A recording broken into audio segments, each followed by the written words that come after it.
Hello students, welcome to physics mentor. मैं हूं मोहम्मद मुज़म्मिल। अब तक की जो लेक्चर्स थे उनमें हमने ये topics work done by a constant force, work done by a variable force और work done in gravitational field, जिसमें आपको कंजर्वेटिव फील्ड, कंजर्वेटिव फोर्सेस का आइडिया दिया गया था। मैं यहाँ पे जो सलेबस है जिसे हमने फॉलो करना है करंटली, वो भी एक नज़र दिखा दूँ कि हमने ये टॉपिक्स पढ़ने हैं, लेकिन आज मैंने इनमें से टॉपिक नहीं चूज़ किया। इनफैक्ट अगर आप लास्ट में देखें तो वर्क एनर्जी थ्योरम है जिसे हम टच ज़रूर करेंगे, लेकिन ये आज नहीं, बल्कि आज के दिन मैंने पावर पढ़ाना है। आल्दो कि ये कोर्स का हिस्सा इस वक्त नहीं था, लेकिन मेरे नज़दीक इसका आइडिया होना बहुत ज़रूरी है। इसीलिए मैंने साइड पे, अगर आप नोट करें तो ऑप्शनल लिखा हुआ है, तो पढ़ेंगे ज़रूर। अच्छा, पावर को मुख्तलिफ़ तरीक़ों से डिफ़ाइन किया जाता है। सबसे पहली डेफिनेशन देखें, लिखी हुई है कि जिस रेट से किसी ऑब्जेक्ट को, किसी बॉडी को एनर्जी हम ट्रांसफ़र करते हैं उसे कहते हैं पावर। एक और तरीका भी है इसको डिफ़ाइन करने का कि किसी ऑब्जेक्ट के ऊपर किस रेट से वर्क हो रहा है। फॉर एग्ज़ाम्पल, किसी ऑब्जेक्ट के ऊपर 10 जूल वर्क होता है 1 सेकंड में, तो वर्क डिवाइडेड बाय टाइम हमें देगा पावर। तो time rate of doing work is called power, या time rate of energy transfer is called power. Mathematically power को मैंने P से रिप्रेजेंट किया है, वर्क डन आप जानते हो W है, टाइम को T से रिप्रेजेंट किया है, तो इन दोनों की रेशो कहलाएगी पावर। वर्क डन की जो डेफिनेशन थी वो हमने dot product of force and displacement पढ़ी हुई है। तो ये अगर मैं इस ऊपर वाली इक्वेशन में पुट कर देता हूँ तो वर्क की जगह F डॉट डी आपको लिखा हुआ नज़र आ रहा है, जिसमें जो ऊपर मौजूद D है डिस्प्लेसमेंट है, नीचे डिनोमिनेटर में टाइम है T। तो डिस्प्लेसमेंट और टाइम को तो हम वेलोसिटी भी कहते आए हैं चैप्टर 3 में, तो क्यों ना D और T को हटा के V लिख दिया जाए, तो आपको वर्क डन की एक और डेफिनेशन मिल गई। हम पावर को यूँ भी डिफ़ाइन कर सकते हैं कि it is defined as the scalar या dot product of force and velocity. अच्छा, अब अगर ये डॉट प्रोडक्ट है तो ये तो स्केलर हुआ, सो पावर एक स्केलर क्वांटिटी है। अच्छा, इस बात को कि पावर एक स्केलर क्वांटिटी है हम यहाँ इस इक्वेशन में भी देख सकते हैं। आप ज़रा नोट करें कि न्यूमरेटर में वर्क है जो कि एक स्केलर है, डिनोमिनेटर में टाइम है वो भी एक स्केलर है, सो पावर इस लिहाज से भी स्केलर क्वांटिटी हुआ। अच्छा, एवरेज पावर को कैसे डिफ़ाइन करते हैं? अगर पावर की वैल्यू चेंज हो रही है, मुख्तलिफ इंटरवल्स में डिफरेंट है, तो हम आम तौर पर एवरेज लिया करते हैं। तो एवरेज पावर को हम यूँ डिफ़ाइन करेंगे कि it is defined as the total work done by the body divided by total time taken to transfer that work. Total कितना वर्क हुआ, चाहे जो भी वैल्यू थी उनकी, और डिवाइडेड बाय टोटल कितना टाइम लगा, इस रेशो को बोलते हैं एवरेज पावर। मैथमेटिकली इसको यूँ लिख लिया जाता है।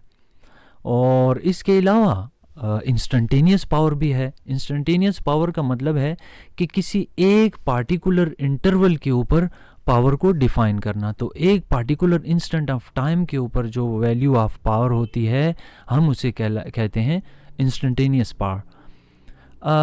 इससे पहले पावर की वैल्यू क्या थी, यानी किस रेट से एनर्जी ट्रांसफ़र हो रही थी, इससे हमें कोई गर्ज नहीं। इसके बाद क्या होगी, इससे भी कोई गर्ज नहीं।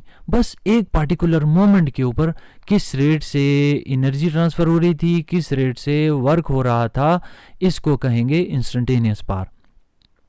और नेक्स्ट है यूनिफॉर्म पावर।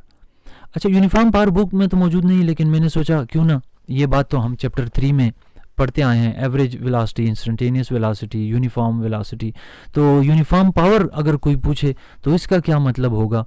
यूनिफॉर्म पावर का मतलब है कि एक जितने टाइम में एक जितना वर्क का होना, या एक जितने टाइम में एक जितनी एनर्जी ट्रांसफ़र करना, ये कहलाता है यूनिफॉर्म पावर। तो वैल्यूज़ कुछ भी हो सकती हैं। आप इमेजिन करें कि 10 जॉल वर्क हो रहा है एक ऑब्जेक्ट के ऊपर 2 सेकंड में, अगले 2 सेकंड में भी 10 जॉल, अगले 2 सेकंड में भी 10 जॉल, अगले 2 सेकंड में भी 10 जॉल, तो हम कहेंगे यूनिफॉर्मली पावर डिलीवर हो रहा है। ये कहलाएगा जी यूनिफॉर्म पावर। अब आ जाएं इसकी एसआई यूनिट की तरफ। तो एसआई यूनिट पावर की वाट है, कैपिटल डब्ल्यू इसका सिंबल है, जबकि 1 वाट जो है वो बराबर होगा 1 जॉल डिवाइडेड बाय 1 सेकंड। यानी कि जब कोई पूछे कि 1 वाट को कैसे डिफाइन किया जाता है, तो जवाब ये होगा कि जब किसी ऑब्जेक्ट के ऊपर 1 सेकंड में 1 जॉल वर्क हो रहा हो तो हम कहते हैं इसको 1 वाट पावर डिलीवर हो रहा है। इससे ऊपर हो सकते हैं।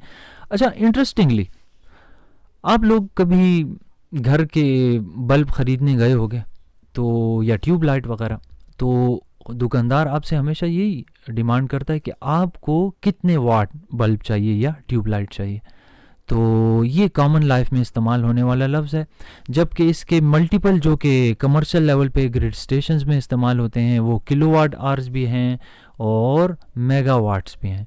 तो किलो और मेगा ये लफ्ज़ आई गेस कि आप इनसे फेमिलियर हैं। अगर आप हैं तो भी और नहीं भी हैं तो भी आप मुझे कमेंट्स में लिख सकते हैं, मैंने ब्रैकेट्स में इशारा दिया हुआ है। अच्छा, एक और बिगर यूनिट है पावर की जिसे हम हॉर्स पावर कहते हैं। हॉर्स पावर जो है वो बराबर होती है 746 वाट या 550 फुट पाउंड पर सेकंड। अच्छा, फुट पाउंड पर सेकंड क्या है? अगर आप टॉप पर देखें तो मैंने एसआई यूनिट से हट कर भी 2 यूनिट्स यहाँ लिखी हुई हैं। एक यूनिट है फुट पाउंड पर सेकंड पावर की, जबकि दूसरी यूनिट है अर्ग्स पर सेकंड। तो 1 हॉर्स पावर जो है 746 वाट है या 1 हॉर्स पावर 550 फुट पाउंड पर सेकंड के बराबर है। पावर के अलावा कमर्शियल लेवल पे जो एनर्जी की यूनिट है वो इस्तेमाल होती है किलोवाट आवर। अब अगर आप अपने बिजली के मीटर को या बिजली के बिल को देखें तो वो इसी यूनिट में कैलकुलेट होता है। अब ये किलोवाट आवर क्या है? इसमें लफ्ज़ किलो एक प्रीफिक्स है, वाट पावर की यूनिट है, आर टाइम की यूनिट है। तो किलोवाट आवर बेसिकली एनर्जी की यूनिट है। 1 किलोवाट आवर का क्या मतलब है? 1000 वाट 1000 वाट्स ऑफ पावर जब यूज होते हैं फॉर 1 आवर, 1 घंटे के लिए जब इस्तेमाल होते हैं तो हम कहते हैं 1 kilowatt energy, 1 kilowatt hour energy इस्तेमाल हो गई है। और क्या आप जानते हैं कि 1 किलोवाट आवर एक यूनिट ऑफ इलेक्ट्रिसिटी ड्रॉप करता है।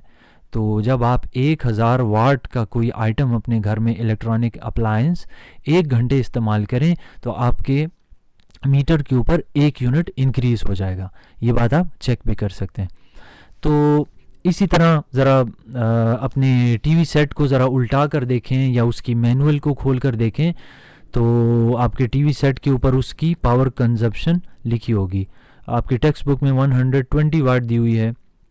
इसी तरह एक कैलकुलेटर जो है वो कितनी पावर यूज़ करता है वो भी 7.5 × 10⁻⁻⁴ लिखी हुई है। अच्छा, ये तो वो हैं जो मैंने बुक के मेंशन किए, लेकिन अगर आप चाहें तो आप अपने फ़ोन की बैटरी को खोलें, उसके ऊपर देख लें वो कितनी पावर कंज्यूम करती है। इसी तरह अपने बल्ब्स वगैरह को देखें, अपने टीवी के अलावा और घर में जितने इलेक्ट्रॉनिक अप्लायंसेस हैं, जैसे कि आपके पास मौजूद कोई इलेक्ट्रिक हीटर हो आप उस पर देख सकते हैं, माइक्रोवेव अवन हो उस पर देख सकते हैं, इस्त्री हो, इलेक्ट्रिक आयरन हो उसको देख सकते हैं। तो ये तमाम पावर कंजम्पशन, जितना पावर ये कंज्यूम करेंगे ये इनके ऊपर लिखा हुआ मौजूद होता है। अच्छा, ये जो मैंने हॉर्स पावर की बात की है ये कहाँ पर देखा है? आप में से ज़्यादातर के घरों में पानी की मोटर तो होगी। जब आप पानी की मोटर ख़रीदने जाते हो तो, या पानी की मोटर को आज आप ज़रा गौर से देखें तो उसके ऊपर जो डिस्क्रिप्शन लिखा हुआ है वो आप देखेंगे कि in the units of horse power होगा। तो जब कभी भी कोई पानी की मोटर ख़रीदने जाए, वाटर पंप लेने जाए, तो उससे दुकानदार हमेशा यही सवाल पूछता है कि भाई कितने हॉर्स पावर की चाहिए। सपोज़ आपकी डिमांड है एक हार्स पावर, तो बेसिकली एक हार्स पावर का मतलब है 746 वाट, ठीक है जी। और 746 वाट का मतलब है 746 जाउल्स पर सेकंड का वर्क करना मोटर की तरफ से पानी के ऊपर। अच्छा जी, अब आ जाते हैं, पावर की बात ख़त्म हुई, एनर्जी की बात करते हैं। ये भी ऑप्शनल टॉपिक्स में से है, सो आज ही के दिन कोशिश करूँगा कि इसको कवर करूँ। वैसे तो एनर्जी की बहुत सारी टाइप्स हैं और मैंने यहाँ पेज नंबर मेंशन किया हुआ है टेक्स्ट बुक का, तो आप एक नज़र देख सकते हैं। वैसे मैं पढ़ाऊँगा ज़रूर, एडवांस में आप देखना चाहें तो ये मौजूद है, पेज नंबर मेंशन है। हम एनर्जी को बड़े आम और सादा और सबसे आसान अल्फाज जो है ना बयान करने के, वो हैं ability to do work, is called energy. अच्छा, एनर्जी की जो दो मोटी मोटी टाइप्स हैं वो हैं kinetic energy and potential energy. Kinetic energy हम ऐसे डिफाइन करते हैं कि energy possessed by a body due to its motion. जब कोई ऑब्जेक्ट मोशन में होता है तो वो जाहिर है कोई एनर्जी तो होगी उसके पास, तो हम कहते हैं कि ये काइनेटिक एनर्जी है इसके पास। मोशन में किसी ऑब्जेक्ट के पास जो एनर्जी होती है वो कहलाती है काइनेटिक एनर्जी, जबकि उसका मैथमेटिकल फॉर्म जो है वो बराबर होती है, एक तो ये है 1/2 mv², वेयर m जो है उस ऑब्जेक्ट का मास है, v जो है वो वेलोसिटी है। अच्छा, दूसरी चीज़ काइनेटिक एनर्जी का एक फार्मूला ये भी है, p²/2m, where as p is equal to the linear momentum and m is the mass. अगर आपको इन दोनों के कि ये kinetic energy is equal to half mv² कैसे आता है, या kinetic energy is equal to p²/2m कैसे आता है, तो आप नीचे कमेंट्स में लिख सकते हैं। मैं एक सेपरेट वीडियो में आपको एक्सप्लेन कर दूंगा कि ये दोनों कैसे प्रूव होते हैं। अच्छा, दूसरी टाइप है पोटेंशियल एनर्जी। पोटेंशियल एनर्जी को हम यूं डिफाइन करते हैं कि energy possessed by a body due to its position with respect to certain reference point. देखें, अगर आप इस वक्त अपने घर के निचले पोर्शन में हों और आप सामान उठाकर ऊपर वाले फ्लोर में उठाकर लेकर जाते हैं और उस ऊपर वाले फ्लोर की हाइट से h मीटर है, तो निचले फ्लोर से ऊपर वाले फ्लोर तक ले जाने में जो आपने इस ऑब्जेक्ट को के ऊपर वर्क किया है, ये इसके अंदर पोटेंशियल एनर्जी की फॉर्म में स्टोर हो जाएगा, तो यही स्टोर्ड एनर्जी कहलाती है पोटेंशियल एनर्जी। इसमें रेफरेंस पॉइंट का याद रखें कि पता होना बहुत ज़रूरी है। रेफरेंस पॉइंट कुछ भी लिया जा सकता है। अगर मैं ज़मीन की सरफेस से एक ऑब्जेक्ट को जिसका मास हो 10 किलोग्राम उठाकर 1 मीटर ऊंचा कर दूं, तो ज़मीन की सरफेस जो है वो रेफरेंस पॉइंट भी लिया जा सकता है, जिससे अगर मेजर करें तो पोटेंशियल एनर्जी कुछ और निकलेगी, जबकि अगर हम सेंटर ऑफ अर्थ से मेजर करें तो उसकी पोटेंशियल एनर्जी कुछ और होगी। By the way, potential energy का फार्मूला है m इंटू जी इंटू एच। m क्या है, जिस ऑब्जेक्ट को उठाकर आप हायर लेवल पर लेकर गए उसका मास है, g ग्रेविटेशनल एक्सेलरेशन है, जबकि h वो हाइट है कि जिस पर आप उसको लेकर रेज कर गए। तो mgh ये पोटेंशियल एनर्जी का फार्मूला हुआ। तो काइनेटिक एंड पोटेंशियल एनर्जी जो है ये बहुत इंपॉर्टेंट है, इनको देखना ज़रूरी था। अच्छा, नेक्स्ट है हमारा वर्क एनर्जी थ्योरम, जिसे वर्क एनर्जी प्रिंसिपल भी कहा जाता है। ये बहुत इंपॉर्टेंट आइडिया है जो कि फर्स्ट ईयर, सेकेंड ईयर और ऑनवर्ड अगर आप फिज़िक्स को एज अ कैरियर लेकर आगे चलेंगे तो ये बहुत इंपॉर्टेंट है। सो इसको समझना बहुत ज़रूरी है। बहुत सिंपल लेकिन इस्तेमाल इसका बहुत ज़्यादा है। तो वर्क एनर्जी प्रिंसिपल या वर्क एनर्जी थ्योरम के मुताबिक जब कभी भी किसी ऑब्जेक्ट के ऊपर net amount of work done हो जाता है तो इससे उस ऑब्जेक्ट की एनर्जी में चेंज ज़रूर आती है। अब एनर्जी कौन कौन सी चेंज हो सकती है? ये काइनेटिक भी हो सकती है, ये एनर्जी पोटेंशियल एनर्जी में भी चेंज आ सकती है, और इन दोनों में भी हो सकती है at a time. So statement कुछ इस तरह से है कि net work done on a body equals change in its energy. जब किसी ऑब्जेक्ट के ऊपर वर्क डन होता है तो वो उसकी एनर्जी में चेंज लाता है। ये काइनेटिक एनर्जी में भी चेंज ला सकता है, पोटेंशियल एनर्जी में भी चेंज ला सकता है, दोनों में भी चेंज ला सकता है। तो इसी बात को मैथमेटिकली अगर मैं लिखूं तो इस तरह लिखा जा सकता है, work done is equal to change in kinetic energy plus change in potential energy. अच्छा, अगर एक दो एग्जांपल्स ले लेते हैं। अगर आप एक गाड़ी को पुश करते हो और वो मूव करना शुरू कर दे, तो आपने जो वर्क किया वो उस गाड़ी की काइनेटिक एनर्जी में कन्वर्ट हो गया। तो इस केस में सिर्फ वर्क डन बराबर होगा चेंज इन काइनेटिक एनर्जी। तो पोटेंशियल एनर्जी जो है उसको मैंने हटा दिया। अच्छा, अगर दूसरी एग्जांपल को देखें, bringing a book from lower level to higher at a certain height. अगर आप किसी हाइट पर एक बुक को उठाकर लेकर गए हो तो उस बुक का कोई तो मास होगा, किसी न किसी हाइट के ऊपर आप उसको रेज करके ले गए, तो स्टार्टिंग पॉइंट से यानी कि रेफरेंस पॉइंट से जहाँ तक आप लेकर गए, इस वर्टिकल डिस्टेंस को हाइट कहा गया है। तो आपका किया हुआ वर्क डन उस ऑब्जेक्ट की पोटेंशियल एनर्जी में चेंज ला चुका। निचले फ्लोर पर लोअर पोर्शन पे उसकी पोटेंशियल एनर्जी कुछ और थी और हायर पोर्शन पे हायर लेवल पे पहुंच के उसकी पोटेंशियल एनर्जी इंक्रीज हो गई। तो ये वर्क डन की वो केस है कि जिसमें पोटेंशियल एनर्जी में चेंज आती है। और ऐसी बहुत सारी एग्जांपल्स है, जैसे प्रोजेक्टाइल मोशन को देखें, इसमें काइनेटिक एनर्जी भी चेंज हो रही होती है, पोटेंशियल एनर्जी में भी पहले इंक्रीज आता है फिर डिक्रीज आता है। सो ये चंद एक वर्क एनर्जी थ्योरम की एग्जांपल्स है।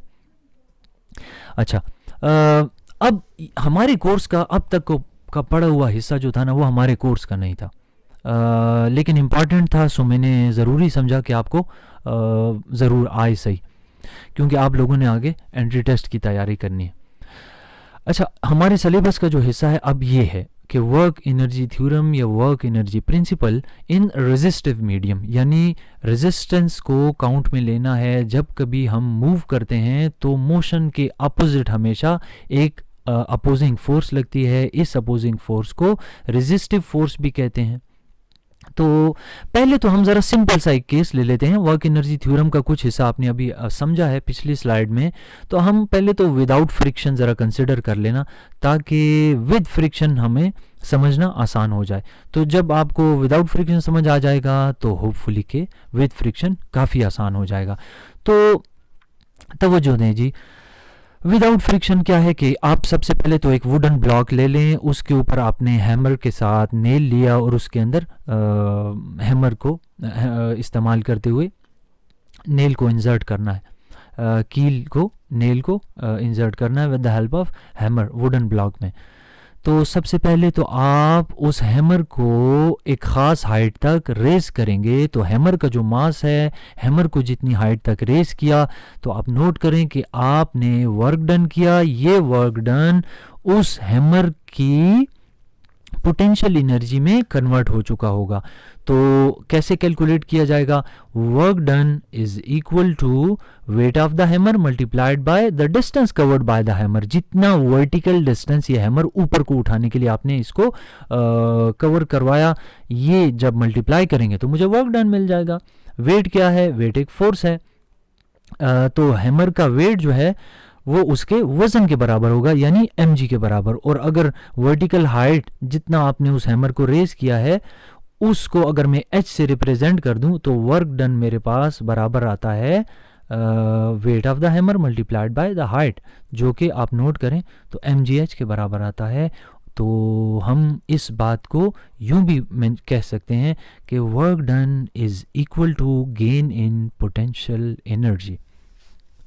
तो इसीलिए मैंने आपको पिछली स्लाइड में कहा कि work done can bring change in kinetic energy और पोटेंशियल एनर्जी और बोथ। तो यहाँ पर ये हैमर वाला जो केस है, इसमें ये हमारा किया हुआ वर्क डन पोटेंशियल एनर्जी में कन्वर्ट हो चुका है। अच्छा, चलें, अब ये ऊपर तो चली गई हैमर। अब ऊपर से नीचे की तरफ लाते हुए जो हैमर नीचे को आ रही है, तो नीचे आते हुए तमाम की तमाम पोटेंशियल एनर्जी जो है काइनेटिक एनर्जी में कन्वर्ट होना शुरू हो जाएगी। और यही काइनेटिक एनर्जी जो है वो इस्तेमाल होगी किस काम के लिए? उस नेल को हिट करने में जिसने वुडन ब्लॉक के अंदर जाना है। तो हम यूं भी कह सकते हैं कि जो काइनेटिक एनर्जी, ज़रा मैथमेटिकली नोट करें कि जो काइनेटिक एनर्जी हमें हासिल हुई है वो कहाँ से हासिल हुई है? वही जो पोटेंशियल एनर्जी थी।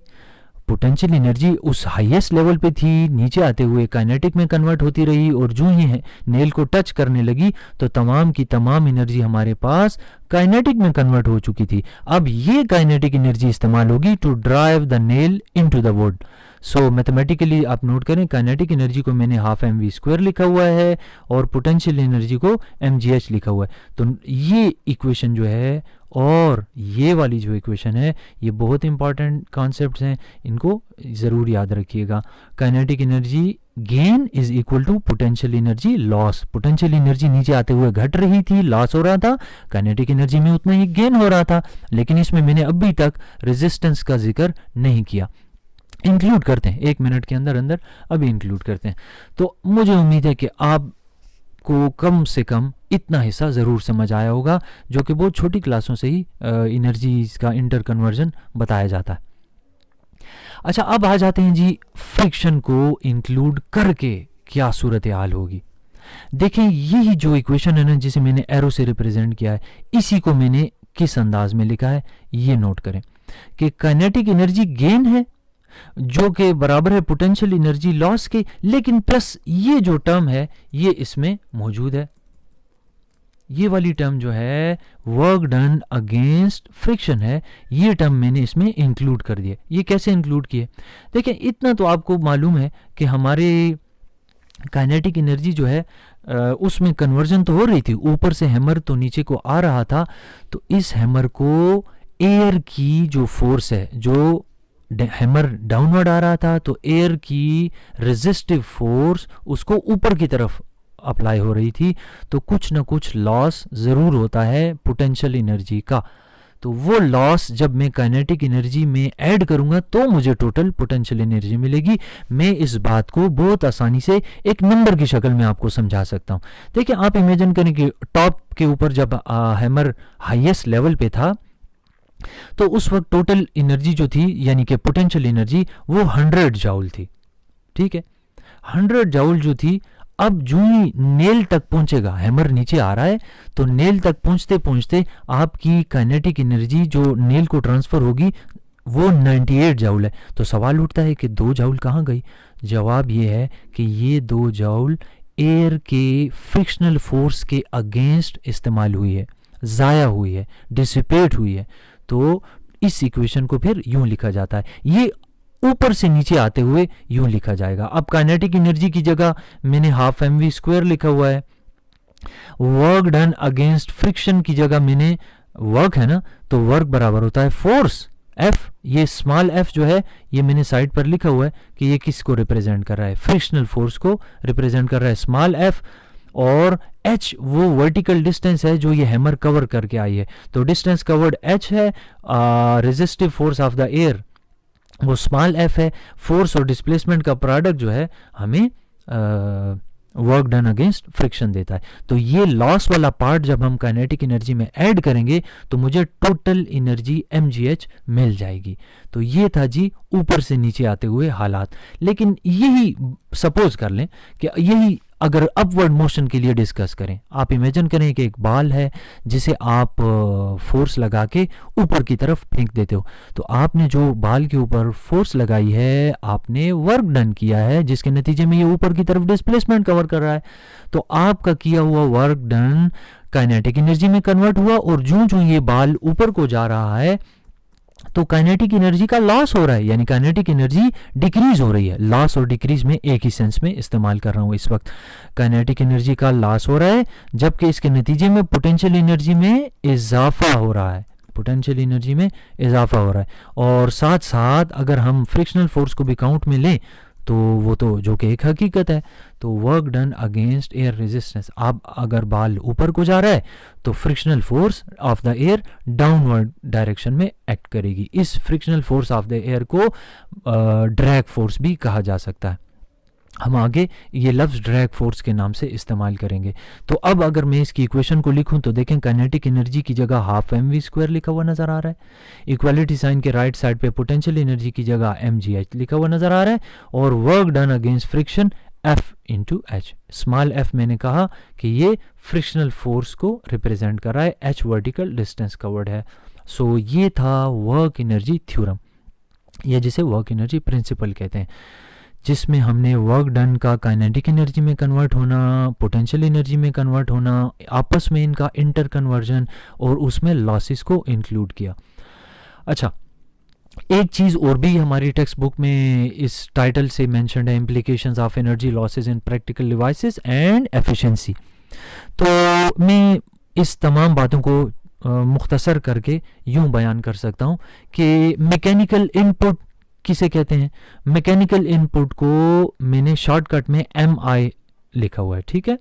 तो ये बेसिकली क्या है, आम और सादा और बहुत आसान अल्फाज में कहूं तो मैकेनिकल इनपुट जो है वो वर्क डन है जो कि हम मशीन के ऊपर करते हैं, वो वर्क डन जो हम मशीन पर करते हैं। आपको मशीन के बारे में तो बहुत छोटी सी क्लासेस में बताया जाता है कि मशीन वो चीज़ है जो कि हमारे काम को आसान कर दे, कम जोर लगा के ज़्यादा काम लिया जा सके। तो आप इसकी डेफिनेशन से तो एटलीस्ट आगाह ही होंगे। तो जो वर्क डन आप मशीन पर करते हो वो कहलाता है मैकेनिकल इनपुट। वो बराबर होता है जो फोर्स आपने लगाई और जितने फासले से वो फोर्स लगाई। फॉर एग्जांपल, आपके पास एक बड़ी सी आयरन का रॉड है और वो उसके साथ आप एक हैवी लोड को डिस्प्लेस करना चाहते हो। तो ये जितने फासले से आप फोर्स लगा रहे हो वो फासला कहलाएगा डिस्टेंस, जिसे मैंने इस वक्त स्मॉल d से रिप्रेजेंट किया है। वो जो फोर्स आपने लगाई है उसको एफर्ट फोर्स के नाम से रिप्रेजेंट करेंगे, जो कि इनपुट फोर्स है जो कि आपने अप्लाई की है। इनपुट फोर्स को F और छोटा सा नीचे इन लिखा हुआ है। जबकि जितने फासले से आपने फोर्स अप्लाई की है उसको मैंने d से रिप्रेजेंट किया है, स्मॉल d से। तो मैकेनिकल इनपुट क्या है, ये वो वर्क डन है जो हम मशीन पर करते हैं। ये मैथमेटिकली किसके बराबर होता है, एफर्ट फोर्स यानी फोर्स जो आपने अप्लाई की multiplied by the distance through which the effort acts, जितने फासले से आप फोर्स अप्लाई करते हैं। मैथमेटिकली एफर्ट फोर्स को मैंने F इनपुट कह दिया, डिस्टेंस जितने फासले से आपने अप्लाई किया इसको D से रिप्रेजेंट कर लिया। ये था जी वो वर्क डन जो हमने मशीन पर किया। अब मशीन ने उस डिवाइस के ऊपर जिस लोड को मैंने डिस्प्लेस करना था, एक भारी सा पत्थर इमेजिन कर लें कि जिसे मैंने हटाना था एक जगह से दूसरी जगह with the help of this iron metallic rod. तो अब मशीन ने उस लोड के ऊपर कितना वर्क किया, ये कहलाएगा मैकेनिकल आउटपुट। इसको आउटपुट वर्क डन भी कहा जाता है, मैकेनिकल आउटपुट। ये किसके बराबर होता है, ये बराबर होता है लोड ऑफ, जिस हैवी लोड को मैंने डिस्प्लेस करना था उसका वजन multiplied by the distance through which the load is moved. यानी कि अगर लोड का वजन है जो कि mg के बराबर होता है और उसको अगर मैं मल्टीप्लाई कर दूं जितना फासला उस भारी मास को डिस्प्लेस करने में कवर करवाया गया, यानी जितना फासला उस हैवी लोड ने कवर किया है, इसके साथ मल्टीप्लाई कर दूं लोड के वजन को, हैवी लोड को, तो ये मुझे दे देगा मैकेनिकल आउटपुट। सो ये आउटपुट जो है ये वो वर्क डन है जो कि मशीन उस ऑब्जेक्ट पर करती है। लोड को यानी वजन को मल्टीप्लाई करेंगे जितना फासला उस हैवी लोड ने कवर किया है उसके साथ, तो मुझे मिल जाएगा मैकेनिकल आउटपुट या आउटपुट ऑफ द मशीन। अच्छा, एक तीसरी चीज जो है इसमें है मैकेनिकल एफिशिएंसी। मैंने इसको नाम दिया है लेकिन हमारे पास बुक में एफिशिएंसी लफ्ज लिखा हुआ है। तो एफिशिएंसी क्या चीज़ है, इसको यूं डिफाइन किया जाता है कि ये रेशो है किस चीज़ की, जितना वर्क आपको मिला as an output divided by जितना वर्क आपने किया एज एन इनपुट। आपने मशीन पर कितना वर्क किया और मशीन ने उस ऑब्जेक्ट पर कितना वर्क किया, इन दोनों की रेशो को बोलते हैं एफिशिएंसी। मैकेनिकल एफिशिएंसी भी इसको कहा जाता है क्योंकि हम फोर्स अप्लाई कर रहे हैं और जो मशीन है वो आगे उस ऑब्जेक्ट के ऊपर फोर्स अप्लाई कर रही है। इस बात को अल्फाज चेंज करके यूं भी कह सकते हैं mechanical output divided by mechanical input. मैंने ऊपर मौजूद जो फार्मूले हैं ना उनकी वैल्यूज उठाकर यहाँ लगा दी हैं, तो ये दोनों की रेशो मुझे देगी एफिशिएंसी। एफिशिएंसी का सिंबल यहाँ पर मैंने इस्तेमाल किया है, ये ईटा इसको बोलते हैं। ये एफिशिएंसी के लिए सिंबल है जो कि आमतौर पर इस्तेमाल होता है। मैं इसके बारे में एक और बात भी बताना चाहूँगा कि ये दो सेंसेस में आपके फर्स्ट ईयर के कोर्स में इस्तेमाल होता है, एक एफिशिएंसी के लिए और एक आप अपने फर्स्ट ईयर के ही चैप्टर 6 में देखेंगे कि ये इस्तेमाल होगा कोएफिशिएंट ऑफ विस्कोसिटी के लिए।